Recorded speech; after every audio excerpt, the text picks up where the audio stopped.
Ok, donc on va faire un tour de tous les actifs. On va commencer par le pétrole. Alors le pétrole, il y a une configuration qui est très intéressante. Ici, on avait une cassure. On a réintégré ici, donc avec cette petite correction. Puis là, on repart à la hausse. On a cassé ici le niveau des 82. On a quasiment cassé le niveau des 82. Et si on part à la hausse, on pourrait viser 84 et ensuite 89. Donc là, on a une bonne configuration à l'achat sur le pétrole. Donc pourquoi pas prendre un trade là-dessus, ça peut être intéressant. Sur les crypto-monnaies, on a potentiellement un bull run qui va commencer, donc un marché haussier qui va commencer. On a eu pas mal de volatilité, on a eu une hausse qui était rapide et assez directe ici sur le Bitcoin. On a cassé ici la résistance des 48 000 qu'on avait marqué ici. Donc pour l'instant, on est plutôt haussier. On va petit à petit arriver sur le niveau des 50 000. Je pense que tant qu'on est en dessous des 50 000, on reste toujours haussier.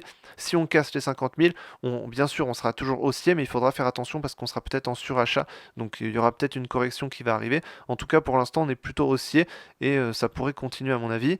Sur l'Ethereum ici, pareil, toujours haussier, on est un peu moins haussier, c'était un peu moins vif et direct que sur le Bitcoin, mais on est quand même parti à la hausse assez rapidement, donc ça reste intéressant.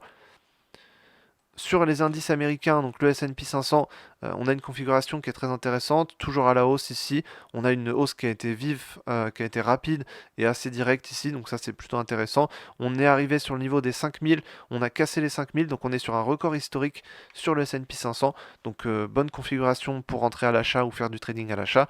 Le CAC 40 également plutôt à la hausse ici, donc pareil pour des opportunités à l'achat, c'est intéressant. Le Nasdaq également encore plus à la hausse que le S&P 500 sur le record historique, donc toujours très intéressant à l'achat. Sur le gold ici, alors le gold, il y a une configuration intéressante. On a ici une droite de tendance, donc on avait une tendance haussière ici, plutôt une figure de compression puisque le prix se comprimait petit à petit. Là, on commence à avoir une cassure d'un côté. Donc là, ça commence à être intéressant. On a une cassure des 2020-2030 ici à la baisse, donc potentiellement on pourrait partir plus à la baisse. Le seul truc qui serait gênant, c'est qu'on a le niveau ici des 2000, donc le niveau des 2000 va faire office de support. S'il est cassé à la baisse, dans ce cas on part sur une vraie tendance baissière et ça peut être intéressant. Si par contre on va rebondir sur les 2000, là dans ce cas on pourra possiblement rester dans un range entre 2080 et 2000.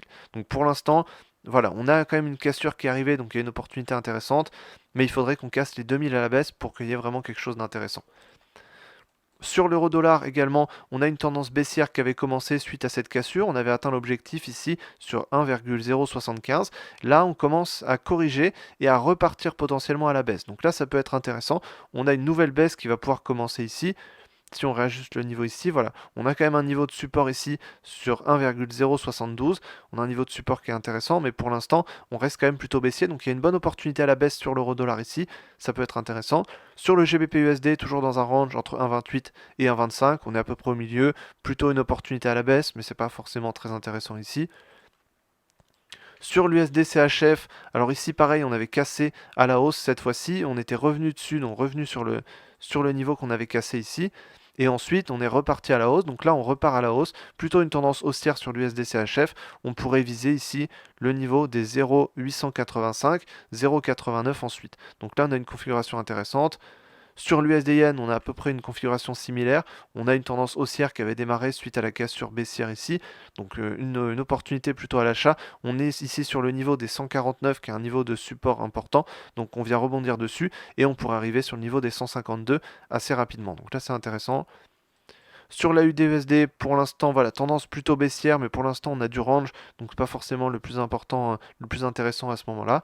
Sur l'USDK d'ici, plutôt une tendance haussière qui a tendance à devenir neutre entre 1,35 et 1,335. Donc pour l'instant, on reste dans ce range ici, entre 1,35 et 1,335 entre 1,355 et 1,335, pardon. Donc je pense que les meilleures opportunités selon moi, ce serait donc sur le pétrole avec la réintégration à la hausse avec un objectif à 84 et 89. Sur le Bitcoin avec la cassure des 48 000 à la hausse pour arriver possiblement sur les 50 000 voire plus, donc avec un marché haussier qui va recommencer. Sur le S&P 500 avec les nouveaux records historiques et la belle tendance haussière qu'on a actuellement sur les actions américaines. Sur le gold avec la cassure ici de la tendance haussière pour partir possiblement sur une tendance baissière si on vient casser les 2000 ici à la baisse. Dans ce cas, ça pourrait être vraiment intéressant. Sur l'euro-dollar, avec le début de la baisse ici qui avait commencé, on avait atteint l'objectif ici sur 1,07 et ensuite on repart possiblement à la baisse pour revenir sur 1,07 et 1,06 et ensuite sur l'USD-Yen avec la tendance haussière qui avait débuté